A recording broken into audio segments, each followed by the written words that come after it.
Hey guys, welcome back to the Bodhi Tree where enlightenment is guaranteed. In this video, we are going to discuss the Agni Pariksha solutions for 19th of January. And जैसे जिन लोगों ने पहले भी अग्नि परीक्षा solutions देखे YouTube पे, क्योंकि बिकॉज ये वीडियो काफ़ी लंबा हो जाता है तो YouTube पे सारे क्वेश्चंस हम लोग नहीं डिस्कस करने वाले. ऑब्वियसली अग्नि परीक्षा के सारे सॉल्यूशंस हम लोग डिस्कस करने वाले, पर सिलेक्टेड फ्यू क्वेश्चंस यूट्यूब पे आएंगे, बाकी सारे तुम्हें हमारे प्लेटफॉर्म पे मिल जाएंगे. तो जरूर देखना, this will be very helpful कि मैं कैसे क्वेश्चन सॉल्व कर रहा हूँ या मल्हार सर कैसे क्वेश्चन सॉल्व कर रहे हैं. इससे तुम्हारी कंसेप्ट भी क्लियर होने वाले, और जो भी कि हम लोग छोटी छोटी ट्रिक्स, कैलकुलेशन ट्रिक्स हो गया, कुछ स्ट्रैटेजीज यूज कर रहे हैं या कंसेप्ट भी एक्सप्लेन कर रहे हैं, वो तुम्हारा जरूर क्लियर होगा. तो this is a very useful video. कुछ भी डाउट्स रहेंगे एज यूजुअल आज them in the comment section below, या कोई क्वेश्चन प्लेटफॉर्म पे आ रहा है तो प्लेटफॉर्म पे भी डिस्कशन में तुम क्वेश्चन पूछ सकते हो.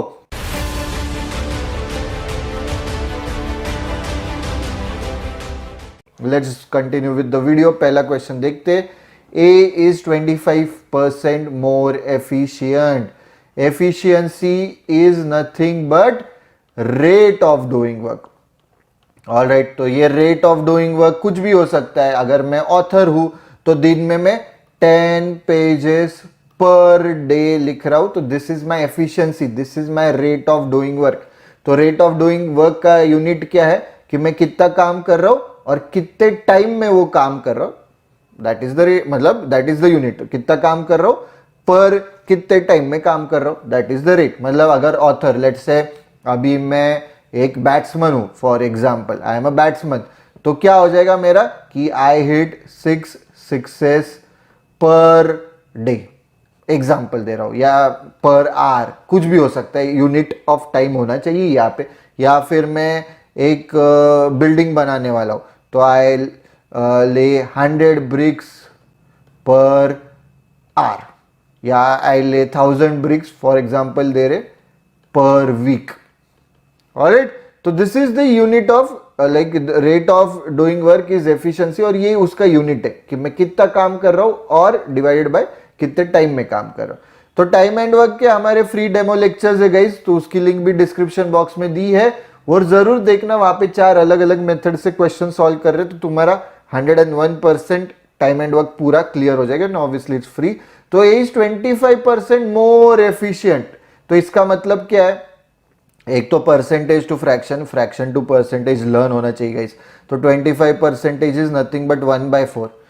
ठीक है, तो अगर A is 25% more efficient than B, तो बी को अगर लेट्स से 20 डेज लग रहे हैं तो ए को कितने 5 डेज लग रहे हैं. ऐसा है क्या उसका मीनिंग कि ए इज 25 1/4. इसका ऐसा नहीं है. This efficiency is related to the rate of doing work. Alright, तो कैसे करना है देखते.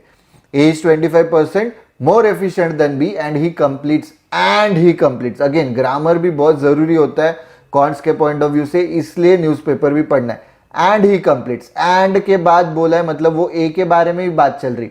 अगर देन बी हु कंप्लीट्स, हु आया रहता तो बी के बारे में बात चल रही. एंड ही कंप्लीट्स मतलब ए के बारे में बात चल रही. Understand the difference. ठीक है, ये बहुत जरूरी है. A is 25% more efficient than B and he completes a task in 36 days. अभी अपन एक अज्यूम करते हैं टास्क 36 डेज में कंप्लीट कर रहा है ना A, उसका rate of doing work let से 100 पेजेस पर डे है. फॉर एग्जांपल डेज दिया है तो अपन भी डे लेंगे. एग्जांपल जहां पे भी परसेंटेज आता है, प्ले विद दिस 100 नंबर. ठीक है, ये अपन ने, मैंने बहुत बार बोला है स्टूडेंट्स को. एक मिनट गाइस, हाँ. तो 100 पेजेस पर डे 36 डेज मतलब 3600 पेजेस का काम है total work. For example hypothetical situation, पर ए इज 25% मोर एफिशिएंट. अगर बी की एफिशिएंसी एक्स है तो ए की कितनी है 25% मोर, 5x/4 है. ये समझा है तुम्हें? ठीक है गाइज, कंफर्टेबल हो क्या? A is 25% more efficient than B and he completes the task in 36 days. ऐसे अपने को दिया है. तो अगर A का एफिशिएंसी 5x/4 है और B का मैंने x लिया है, तो मतलब अपने केस में क्या है, अभी मैंने A का 100 pages per day efficiency assume किया है, तो 5x/4 का अपन ने 100 पेजेस अज्यूम किया है, तो x का वैल्यू क्या आएगा 80 पेजेस पर डे. हो गया, यहाँ तक हो मेरे साथ, कुछ भी डाउट्स रहेंगे तो पूछो।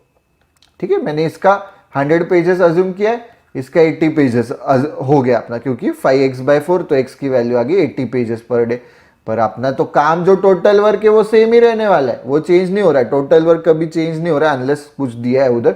टोटल वर्क मेरा 36 पेजेस का ही है, तो बी को कितने डेज लगेंगे, 3600, you play with units, 3600 pages divided by 80 pages per day, मतलब डिवाइडेड बाय डे। तो I hope x divided by 1/y is nothing but x multiplied by y/1, ये तो पता है होप। तो ये डेज ऊपर चला जाएगा और बराबर मुझे डेज मिल जाएगा। तो कैलकुलेट करो, 8 4 जा 32, 40 8 5 जा, तो a को 36 डेज लग रहे, b को 45 डेज लग रहे हैं। इतना रामायण क्यों या महाभारत क्यों बताया, कंसेप्ट क्लियर करने के लिए। ये तुम्हें तुरंत भी आना चाहिए। तुरंत कैसे आना चाहिए कि एफिशिएंसी का इनवर्सली रिलेशन रहेगा तुम्हारा नंबर ऑफ डेज कितने लगेंगे, क्योंकि देखो एफिशिएंसी इज नथिंग बट जो भी काम कर रहा हूं मैं पर unit of time, let's say day, तो efficiency is inversely proportional to day. तो ये 36, ये 5/4 आ रहा था, तो इसको मैं डायरेक्टली 36 इंटू 5/4 करूंगा, 45 डेज ऐसे ही निकल आता था। अगर तुम्हें शॉर्टकट बताना है या ट्रिक बताना है, पर वो समझता ही नहीं तुमको अगर कंसेप्ट नहीं पता है। तो we focus on building your concept. I hope concept समझे यहां तक, एवरीवन इज विथ मी। अभी सी अलोन का भी दिया उन्होंने कुछ 30 डेज, तो सब कुछ मिल गया। अभी पूछा क्या, then find all 3 together can complete the same task in how many days. Yes, अभी क्या हो रहा है कि ये 100 पेजेस कर रहा है पर डे, ए का एफिशिएंसी 100 पेजेस का है, बी का 80 पेजेस का है, सी का कितना हो जाएगा, 3600/30 करूंगा तो 120 पेजेस का हो जाएगा। तो दिन में कितने पेजेस हो रहे हैं, 300 पेजेस। कंबाइन कर रहे हैं ना अभी 300 पेजेस और टोटल पेजेस है मेरे पास 3600, तो 3600/300। डाउट्स रहेंगे तो पूछो। ये क्वेश्चंस हाथ के होते हैं, एकदम इजी क्वेश्चंस होते हैं, तुम्हें समझ में आना चाहिए। कैलकुलेशन समझ रहे, यहाँ तक मेरा फोटो नहीं आ रहा है ना, यहाँ पे मैंने बस 3600/300 किया है। ठीक है, नेक्स्ट क्वेश्चन ऑनवर्ड मैं ध्यान रखूंगा, तो 12 आ गया मेरा आंसर यहाँ पे। बाकी सब आई होप विजिबल है। ये अगर विजिबल नहीं रहेगा तो बताना। कुछ भी डाउट्स रहेंगे तो पूछो guys, get your doubts clear, doubts रहने मत दो। P is, let's look at question 3, P is increased। ठीक है, तो परसेंटेज टू फ्रैक्शन, ये मैंने फर्स्ट क्वेश्चन में भी फ्रैक्शन टू परसेंटेज लर्न करो गाइस, ये जरूरी है, दिस इज वेरी इंपॉर्टेंट। ठीक है, तो 12.5 ये तुम्हें तुरंत 12.5 इज 1/8, ये समझ में आना चाहिए। मैं अगर तुम्हें बोलूंगा 12.5% ऑफ, मुझे 64 बताओ, जिनको ये पता है तुरंत बताएंगे 8, because this is nothing but 1/8 into 64। जिनको नहीं पता है 12.5/100 इंटू 64, 4 1 जा 4 6 जा 425 जा, अच्छा ऊपर इंटू 10 करेंगे, 125/250 इंटू 16, 1 जा 2 जा 8 जा। नहीं करना, इतना टाइम वेस्ट नहीं करना है। एंड अगेन इज मतलब P इज मतलब इक्वल टू 112.5% मतलब 100 प्लस 12.5, ये 100 मतलब 1, ये 1/8, 8 9/8 हो गया ये, ऑफ मतलब मल्टीप्लाइड बाय Q, तो P की वैल्यू इज 9Q/8। और आगे इंक्रीज डिक्रीज है तो अपन क्या करेंगे, Q की वैल्यू अपन लेके चलेंगे, Q is nothing but 8x, Q 8x लेंगे मतलब P डायरेक्टली 8x/8 9x आ जाएगा। कंफर्टेबल हो, समझा क्या किया मैंने, I hope I am being clear. कुछ भी डाउट्स रहेंगे तो पूछो। If P is decrease by 20%, अभी इसका 20% से अपने को कम करना है। 20% मतलब अगर ओरिजिनल वैल्यू 100 है, न्यू वैल्यू 20 कम है, 20 कम, 100 से 20 कम 80 है, पर अपनी ओल्ड वैल्यू P थी जो कि सॉरी 9x थी, तो न्यू वैल्यू कितनी 9x/100 into 80 is 0.8 into 9x। तो ये 0.8 इंटू 9x ये यहाँ से पढ़ के तुरंत आना चाहिए, हर बार तुम ऐसे ये नहीं कर सकते। ठीक है, this is not acceptable, you will be wasting a lot of time. तो new value of P is 0.8 into 9x 7.2x। ठीक है, this is good, 7.2x। And Q is increase by same value, this ये यहाँ पे majority लोगों ने गलती की। तो इंक्रीज बाय सेम वैल्यू मतलब decrease by 20% and increase by 20% नहीं है, ठीक है, वहां पे गलती हो जाएगी।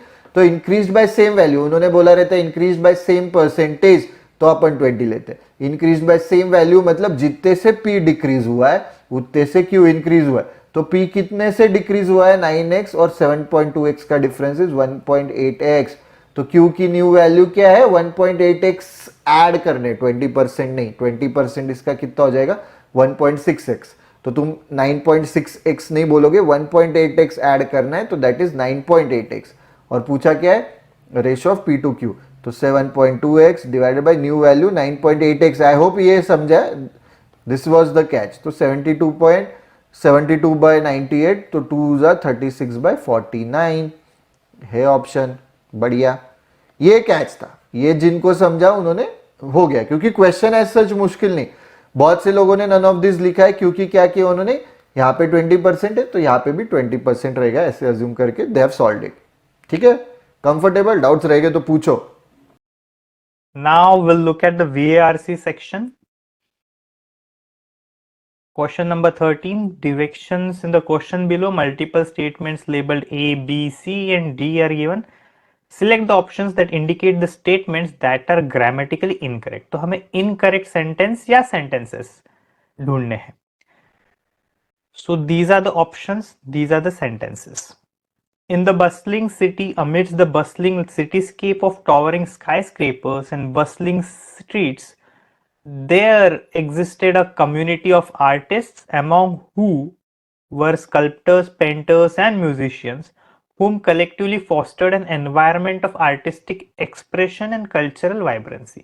तो ये जो येलो रेड में मैंने हाईलाइट किए हैं, यहाँ पे एरर्स है, सो बी सी एंड डी में एरर है।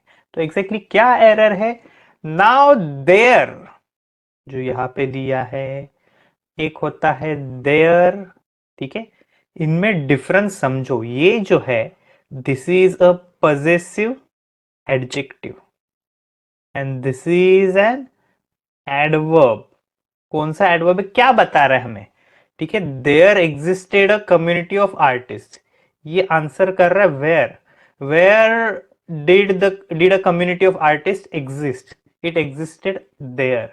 सो देयर हमें बताता है प्लेस, कहां पे कुछ हो रहा है। नाउ कहां पे हुआ है, देयर किस में बता रहा है, in the bustling city, amidst the bustling cityscape of towering skyscrapers and bustling streets, there वहां पे existed a community of artists. So this is an adverb और ये possessive adjective है, जैसे this is my car कहते हैं, वैसे ही plural के लिए this is their car, ठीक है। सो ये पॉजेसिव एडजेक्टिव है, पोजेशन बताता है, this is my car, this is his car, this is her car, this is our car, this is their car, ठीक है। तो ये पोजेशन बताता है, this is an adjective. There, there एक और के साथ कंफ्यूज हो सकता है, they apostrophe R E, it is a short form for they are. तो देखो ये तीनों में कंफ्यूजन हो सकता है, जो हमें होना नहीं है। there is the correct usage over here, THERE, ठीक है। तो यहाँ पे there डालेंगे। among who were sculptors, painters and musicians, who और whom में confusion होता है। सो ये जो है यहाँ पे whom आना चाहिए और यहाँ पे who आना चाहिए, क्यों आना चाहिए वो भी हम देखते हैं। नाउ who जो है और whom जो है, ठीक है, दीज आर रिलेटिव प्रोनाउंस, इन्हें हम रिलेटिव प्रोनाउंस कहते हैं, किसी को ये रिलेट करता है। Now both of them are used for humans and animals with names, ठीक है। अगर किसी थिंग को यूज करना है या ऐसा कोई एनिमल है जिसका नाम नहीं, नाम मतलब जिसे हमने नाम दिया है, अरे रॉकी, टफी, कुत्ता है टफी, सो वैसे एनिमल्स विथ नेम्स के लिए आप यूज कर सकते हो। नाउ हु और हुम में क्या डिफरेंस है, who is a subject case और whom is a pronoun in object case, subject case, object case.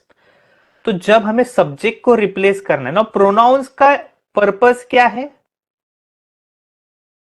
Pronounce are used to replace nouns and other pronouns. ठीक है, this is the function of pronouns. तो जो subject को हमें replace करना है तब हम हु यूज करेंगे, ऑब्जेक्ट को रिप्लेस करना है तो हम हुम यूज करेंगे. ना प्रोनाउंस कौन से होते हैं? सब्जेक्ट केस में आई, फिर उसका ऑब्जेक्ट केस का काउंटर पार्ट मी. ठीक है, ही, शी, इट, वी, दे. ठीक है, और इनका ऑब्जेक्ट केस में काउंटर पार्ट क्या है? ही का हिम है, शी का हर है, इट का इट ही है, वी का अस है, दे का देम है. ठीक है, तो ये समझ लो सेंटेंस में कैसे यूज होता है, सब्जेक्ट क्या है, ऑब्जेक्ट क्या है, ये आपको पता होना चाहिए. ये मैंने इन डेप्थ में कंसेप्ट्स ऑफ ग्रामर में दिया है, बेसिक्स ऑफ ग्रामर में दिया है, सब्जेक्ट क्या होता है, ऑब्जेक्ट क्या होता है, तो it becomes easier for you. समझ लो जो ग्रामर है, grammar is around 30%, 25 to 30% question हमें जो वीआरसी में आते हैं वो ग्रामर पे आते हैं. 40% वोकैब पे है. देन लास्ट ईयर थोड़ा सा कुछ कुछ सेक्शंस में आरसी वाज लाइक 20%, कुछ कुछ सेक्शंस में 30% था. ग्रामर को हमें मिस नहीं करना है, बेसिक समझना है, क्या कैसे यूज करना है समझना है. ना हु और हुम पे आते हैं. ना अगर आपको कंफ्यूजन है यार हु आएगा क्या, हुम आएगा क्या, ठीक है, तो रिप्लेस करके देखो. रिप्लेस, ये जो हु है ये है, इसको आप देखो सब्जेक्ट केस से रिप्लेस करके देखो. Now we are talking about there existed a community of artist among who. So artist plural है, तो देखो प्लूरल प्रोनाउन कौन से है? वी, दे है, अस और देम है. तो एक तो दे डाल के देखो या देम डाल के देखो, जो बैठ रहा है दैट इज योर आंसर. ठीक है, बैठ रहा है मतलब क्या ना, अमोंग जब हम कहते हैं अमोंग, अमोंग दे कहते हैं क्या, अमोंग वी कहते हैं क्या? नहीं, वी से अमोंग देम, अमोंग अस. सो ये देम और अस क्या है? देम और अस ऑब्जेक्ट केस में है, तो ऑब्जेक्ट केस के लिए हम कौन सा यूज करते हैं? हु और हुम में से हुम यूज करते हैं. सो यहां पे क्या आएगा? हु की जगह हुम आएगा. ठीक है, dash collectively fostered an environment of artistic expression. Dash collectively fostered, who fostered, dash की जगह पे क्या डालेंगे? वी फॉस्टर्ड या अस फॉस्टर्ड, दे फॉस्टर्ड या देम फॉस्टर्ड. अगर हम देम फॉस्टर्ड, देम कलेक्टिवली फॉस्टर्ड, गलत है, दे कलेक्टिवली फॉस्टर्ड बैठता है. अस फॉस्टर्ड, अस कलेक्टिवली फॉस्टर्ड नहीं, वी कलेक्टिवली फॉस्टर्ड. सो दे और वी क्या है? दे और वी सब्जेक्ट केस में है, सो हम यहाँ पे हु यूज करेंगे. ठीक है, ये प्रोनाउन वाले क्वेश्चंस आपको ऐसे ही टैकल करने हैं, रिप्लेस करके देखो वेदर इट बी हु, हुम हो, या कोई फिर आपको कंबाइंड प्रोनाउन दे दिया है. ठीक है, सो यहाँ पे हु आएगा. So B, C and D is the correct answer. B, C and D में एरर है. Next question, choose the word that is most similar to the given word. melancholy. Now अगर हमें एटिमोलॉजी देखना है, मतलब कहां से ये वर्ड ओरिजिनेट हुआ है, ये दो वर्ड से बनता है. एक तो है मेलैन, मेलैन मतलब ब्लैक. ठीक है, ये एटिमोलॉजी पढ़ना भी बहुत इंटरेस्टिंग होता है कि इसके पीछे थॉट प्रोसेस क्या होता है, वर्ड्स कैसे इवॉल्व हो रहे हैं, वो हमें पता चलता है. और एक है क्लोई. क्लोई मतलब bile. Bile is something that liver secretes, liver produces. ठीक है, समथिंग दैट लिवर प्रोड्यूसेस. अच्छा है, पर जब आपका बाइल ब्लैक है, मेलैन कोली ब्लैक बाइल है, तो ऐसा मानना था कि black bile led to sadness.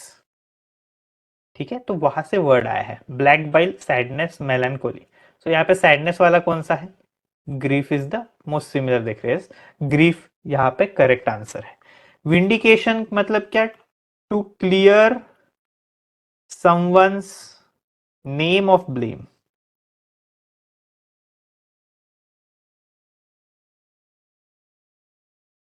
ठीक है, to clear someone's name from blame.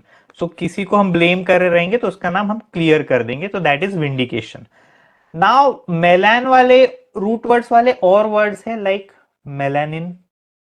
It is a chemical in our body that is responsible for the color of our hair, skin, eyes. Hair क्या आते हैं? ब्लैक है. Skin अगर बहुत ज्यादा melanin है तो ब्लैक हो जाती है. आईज में भी मेलानिन होता है. एक और है मेलानोमा. इसमें क्या है? मेला स्टैंड्स फॉर ब्लैक और ओमा is a suffix that is used for tumour. ठीक है. मेलानोमा मतलब black tumour. It is skin cancer. ठीक है. ब्लैक ट्यूमर है, स्किन कैंसर होता है मेलानोमा मतलब. ऐसी ओमा वाला एक और है carcinoma. It is also type of cancer. Tumour जहां पे है, ओमा मतलब tumour is equal to cancer generally. So melanoma is black tumour. So mela मतलब ब्लैक, ओमा मतलब tumour, skin cancer basically. That's it for this video, guys. I hope you have enjoyed the video. कुछ भी doubts रहेंगे, ask them in the comment section below. If you have liked the video, don't forget to click on the like button, share करो, subscribe to the Bodhi Tree channel. Also, don't forget to press the bell icon to get notification whenever we post such useful videos. And Telegram group and channel तो है ही हमारा, वहाँ पे daily basis पे ऐसे questions डालते हैं. Instagram पे डेली न्यूज एनालिसिस है एंड यूट्यूब पे ऐसे वीडियोस लेके आते ही है. एनी डाउट्स यहाँ पे डिस्कस करो, या कोई क्वेश्चन प्लेटफॉर्म पे आए तो डिस्कशन में डिस्कस करेंगे. डिस्कशन बॉक्स रहता है वहाँ पे प्लेटफॉर्म पे. Thank you. See you in the next video.